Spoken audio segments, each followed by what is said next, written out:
Mahrang Bloch के बाद जो है वो सम्मी बलोच को भी गिरफ्तार कर लिया गया है। सम्मी बलोच कौन है? खवातीन अब ईद की तैयारियां कर रही हैं, या कोई मेहंदियां खरीद रहा है, कोई चूड़ियां खरीद रहा है, ईद के लिए खवातीन शॉपिंग कर रही हैं। लेकिन दूसरी तरफ हम देख रहे हैं कि हमारे एक सूबे की खवातीन को उनके दुपट्टे खींचे जा रहे हैं, उन्हें गिरफ्तार किया जा रहा है, उन्हें सड़कों पर घसीटा जा रहा है। आज मेरी बेटियां सड़कों पर दुपट्टे के बगैर घसीटी जा रही हैं। तो ये जंग तो लड़नी है, इस पर कोई इफ्स और बट्स नहीं हो सकते। और जहां तक इस जंग की बात है, इस जंग को सियासी तौर पर खत्म नहीं किया जा सकता। बलूच बहुत क्लियर है कि पाकिस्तान हमारा दुश्मन है, वो हमें मारेगा। बलूचिस्तान के मशहूर human rights activist Mehran Baloch ने भारत से मदद की गुहार लगाई है। आप जिस तरह हिस्टोरिकली देखें, बलूच और जो है इंडिया का एक रिलेशन होगा, बलूच और पंजाब का होगा। और खबर निकली कि जो पाकिस्तान के चावल हैं उसके ऊपर इंडिया की लेबल लगे हुए हैं और वो बिक रहे हैं पूरी दुनिया में। अब बलूचिस्तान की जो इंसर्जेंसी है उसमें जो गोरीले हैं वो पढ़े लिखे middle class middle income Baloch हैं। सरदारों का जमाना चला गया। औरतें, बच्चे, educated graduates, chartered accountants, doctors, lawyers जो हैं वो अब इस इंसर्जेंसी का हिस्सा बनने लग गए हैं। 2004 से ये इंसर्जेंसी जारी है बलूचिस्तान में, और वक्तन फवक्तन इसकी सूरत हाल खराब हो जाती है।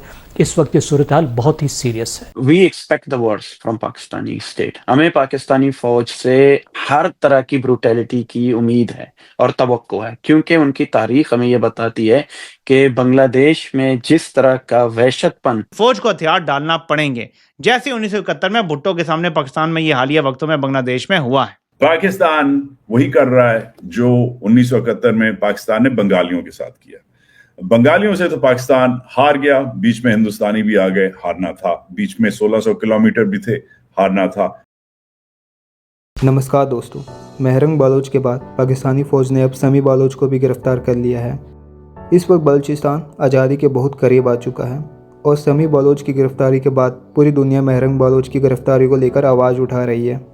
अभी कुछ दिन पहले क्वेटा प्रोटेस्ट में मेहरंग बलोच को भी गिरफ्तार कर लिया गया था, उसके बाद आज समी बलोच को। यानी एक एक करके पाकिस्तानी फौज सारे बलोच लोगों का मुंह बंद करवाना चाहती है, उन्हें गायब करके। लेकिन इस बार ऐसा नहीं होगा, क्योंकि अब खुद पाकिस्तान के लोग अपने आर्मी के खिलाफ खड़े हो चुके हैं और ऊपर से बलूचिस्तान के लोग अब भारत से भी मदद मांग रहे हैं। कुछ टाइम पहले मेहरंग बलोच ने भी भारत से मदद की गुहार लगाई थी, जिसकी वीडियो पूरे पाकिस्तान में वायरल हो गई थी। और अगर अब भी पाकिस्तान नहीं सुधरा तो बहुत जल्द बलूचिस्तान भी बांग्लादेश की तरह आज़ाद हो जाएगा। इसी टॉपिक पर चलिए आगे पाकिस्तानी मीडिया का रिएक्शन देखते हैं। वीडियो को लाइक और चैनल को सब्सक्राइब कर लें। इसी के साथ एक और खबर जो है वो, क्योंकि इससे रिलेटेड है तो मेरी क्योंकि नजर से गुजरी है, इसलिए मैं वो व्यूवर्स के सामने ला रही हूँ। उसमें वही है कि नुसरत जावेद साहब के प्रोग्राम है, तो उसमें उन्होंने एक रिपोर्टर को लिया, सैयद फखर काकाखेल, जिसमें उन्होंने कहा कि पाकिस्तान का जो राइस है, पाकिस्तान के चावल पर भारत का लेबल लगा हुआ है और वो दुनिया में बिक रहे हैं। तो वो कह रहे हैं कि जी पाकिस्तान की जो चावल बेचने की जो मार्केट थी वो भी निकल गई हाथ से। जरा सुनिएगा सर। कि चूंकि सर सुन ले, पाकिस्तान के चावल के ऊपर पाबंदियां हैं, तो वो ये काम कर रहा है कि पाकिस्तान से चावल दुबई, वहां हिंदुस्तानी पैकिंग करके सेंट्रल एशिया, क्योंकि सेंट्रल एशिया पर तो पाबंदियां नहीं, ताकि वो मार्केट भी पाकिस्तान के हाथ से छीन ले। क्योंकि अब तक तकरीबन 80% जो चावल जा रहा था वो पंजाब के मुख्तलिफ शहरों से सेंट्रल एशिया जा रहा था। तो वहां पर भी हिंदुस्तान ने काम ये किया है कि बोरियों के ऊपर अपना नाम लिख के पाकिस्तान का चावल वाया दुबई पहुंचा रहा है सेंट्रल एशिया पर। चूंकि ये अफगानिस्तान का जो ये जो कजिया है, इसीलिए आपने ये भी देखा, आपको याद होगा नुसरत साहब के आटा भी। अब देखिए सर, बात ये है कि एक तो ये कि ये तो बात बतानी चाहिए, हुकूमत ने तो कभी इसके ऊपर बात ही नहीं की। कभी वैसे आप बात करें, मैली आंख से देख रहे, आप ये चीजें क्यों नहीं बता रहे? इसका मतलब है कि या तो ये छूट है, और दूसरा ये कि आपके हाथ में मार्केट इससे निकल गई और आप उस पर बोल ही नहीं रहे। अब ये देखें, कई चीजें इस किस्म की हमारे इर्द गिर्द होती रहती हैं, क्योंकि लेवल जो है ना सारी सोसाइटीज का गिरा है। पार्लियामेंट्री डिबेट का भी वही हाल है, ये है। I think this is not true, क्योंकि अगर ऐसा कुछ होता तो जो आप ये बोल रहे हैं कि ये तो छोटी छोटी बातों पे कहते हैं हम ये कर देंगे वो कर देंगे, इसके ऊपर कभी कुछ बोला नहीं। सेकेंडली ये भी है डॉक्टर साहब कि पाकिस्तान का चावल खरीदा तो जा रहा है ना, कहीं पर भी तो बिक तो रहा है।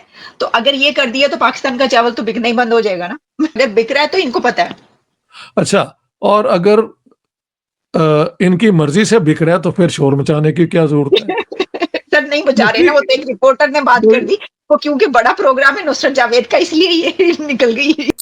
जो भी कर रहा है ये ठीक नहीं कर रहा, ये मुल्क को नुकसान पहुंचा रहा है, और ये एक पागलपन है जो पाकिस्तान के अंदर नजर आ रहा है। That's sad, very very sad. यानी एक तरफ हम देखते हैं कि पूरे मुल्क में खवातीन अब ईद की तैयारियां कर रही हैं, या कोई मेहंदियां खरीद रहा है, कोई चूड़ियां खरीद रहा है, ईद के लिए खवातीन शॉपिंग कर रही हैं। लेकिन दूसरी तरफ हम देख रहे हैं कि हमारे एक सूबे की खवातीन को उनके दुपट्टे खींचे जा रहे हैं, उन्हें गिरफ्तार किया जा रहा है, उन्हें सड़कों पर घसीटा जा रहा है, उन्हें घसीटा जा रहा है। ये विजुअल्स मौजूद हैं, ये विजुअल्स हैं कि जहां पर Sammi Baloch, again a very prominent right activist Balochistan से, उन्हें घसीट कर गिरफ्तार किया गया है।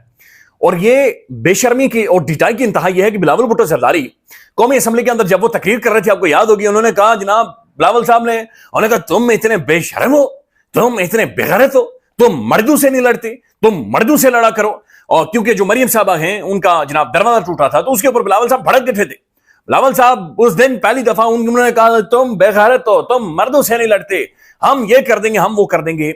आज इन्हीं की हुकूमत है और उसी के नीचे, इन्हीं के नीचे पुलिस खवातीन को घसीट रही है, घसीट। अगर ये चेहरा एक हार्ड स्टेट का है तो ये अलार्मिंग है, ये हम डिजर्व नहीं करते, हमारे खवातीन डिजर्व। क्योंकि देखें, आपने इसका हल निकालना है तो वो पॉलिटिकल सोल्यूशन है, लेकिन ये आप नहीं कर सकते। और इस पर बड़ी क्लियर पोजीशन पाकिस्तानी अवाम को, लोगों को, जर्नलिस्टों को लेनी पड़ेगी, बल्कि बहुत सारे ले चुके हैं। मैं हामिद मीर साहब की स्टेटमेंट है कुछ आपके सामने रखता हूं। ये डॉन अखबार रिपोर्ट कर रहा है जनाब, Karachi police on Monday dispersed protesters and arrested 6 people of the Balochistan Yakjehti committee. और ये 6 बड़े प्रोमिनेंट एक्टिविस्ट को बलूचिस्तान यकजहती कमेटी के उन्हें गिरफ्तार किया गया है, और ये कराची प्रेस क्लब के बाहर से गिरफ्तार किया गया है। ये बुनियादी तौर पर एहतजाज कर रहे थे जो डॉक्टर मारंग बलोच को कोयटा यूनिवर्सिटी के बाहर से उन्हें गिरफ्तार किया गया था, और फिर 3 MPO के तहत उन्हें नजरबंद कर दिया गया है।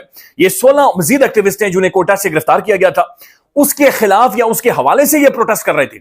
अब जो सिमी बलोच की जो गिरफ्तारी हुई है, लिटरली उस खातून का दुपट्टा खींचा जा रहा है, नोचा जा रहा है। यानी वो बार बार अपने सर के ऊपर, अब मैं वो विजुअल दिखा नहीं सकता क्योंकि वो यूट्यूब की कम्युनिटी और फेसबुक उसे अलाउ नहीं करता, वो अपने सरों के ऊपर दुपट्टा लिपेट रही है, लेकिन उसका दुपट्टा नोचा जा रहा है, घसीटा जा रहा है।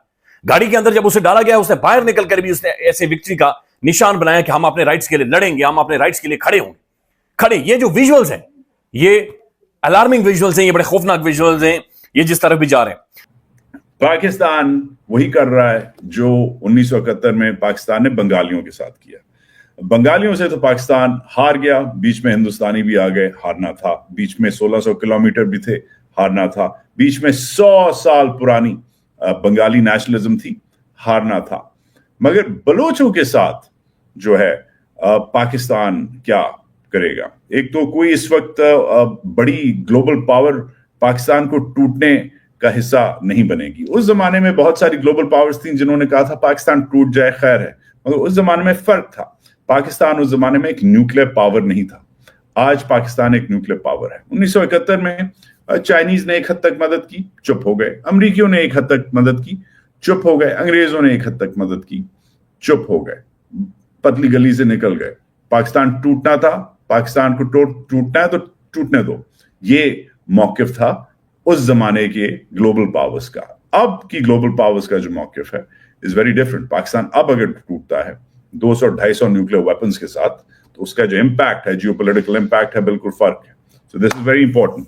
इसलिए आसानी से पाकिस्तान को टूटने नहीं दिया जाएगा। इसलिए इंडिया का जो रोल है वो कोवर्ट होगा, छप्पड़ में, जैसे हम कराची में कहते हैं, छप्पड़ में उनका रोल होगा।